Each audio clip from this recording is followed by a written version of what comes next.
어떻게 기도할 것인가? 사람들은 기도를 자신의 소원이나 바람을 하나님께 아뢰고 간구하는 것으로 생각합니다.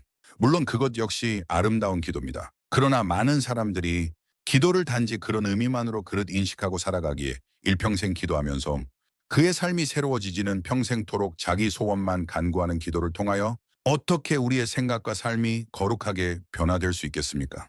주님께서 우리에게 기도하라고 명령하실 때 주님께서 우리에게 원하시면 기도하라. 어찌 우리가 일평생 소원만 아뢰는 기도겠습니까? 기도는 데오마이, 우리 자신을 예수 그리스도의 말씀에 동여매는 시간입니다. 기도는 주님의 깊은 호흡으로 호흡하고 주님의 말씀으로 나를 관찰하고 주님의 눈으로 세상을 바라보고 주님의 마음으로 시대를 읽는 새로운 존재적 시간입니다.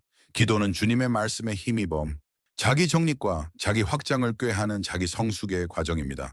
그런 기도가 거듭될 때 우리는 옛삶에서 벗어나 우리의 삶은 아름다운 진리의 열매를 맺게 됩니다. 주님께 동여 매어진 그의 삶을 통해 주님의 진선미가 드러날 것이기 때문입니다. 바로 이것이 베드로가 마술사 시몬에게 다음하에 기도하라고 권면한 이유였습니다. 그러나 시몬의 반응을 본문 24절이 이렇게 밝혀줍니다. 시몬이 대답하여 이르듯 나를 위하여 주께 기도하여 말한 것이 하나도 내게 임하지 않게 하소서 하더라. 시몬은 자신을 위해 사도들이 당신들이 당신 자신들을 주님께 붙들어내어 달라는 것입니다. 사도가 자신을 위해서 기도해 준다는 것은 참으로 은혜로운 일일 수 있습니다.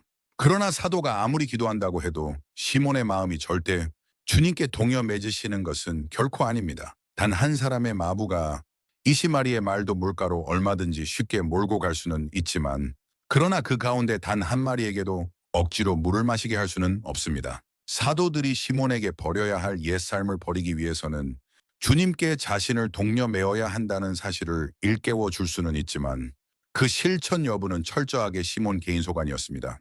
만약에 시몬이 베드로의 권면을 쫓아서 주님께 주님의 말씀에 자신 마음을 동여 매는 기도의 삶을 시작했다면 그 이후 그의 삶은 참으로 향기로웠을 것이요 성령님의 인재마저도 돈으로 사려고 했던 그의 성품마저도 그리스도 안에서 합성하여 아름다운 선으로 귀결되었을 것입니다.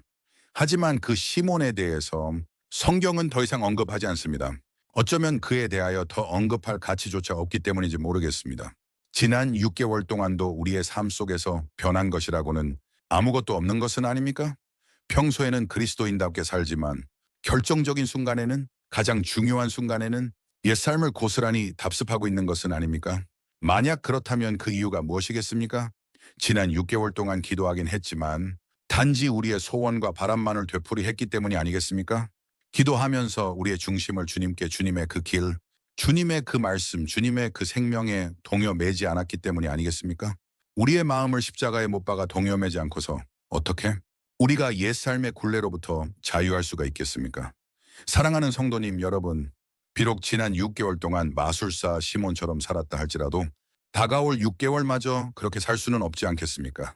야곱처럼 옛삶의 짐을 고스란히 짊어지고 새로운 6개월을 맞을 수는 없지 않겠습니까? 우리 모두 태어마 이 기도를 통해 우리의 중심을 주님께 주님의 말씀에 동여 맺읍시다.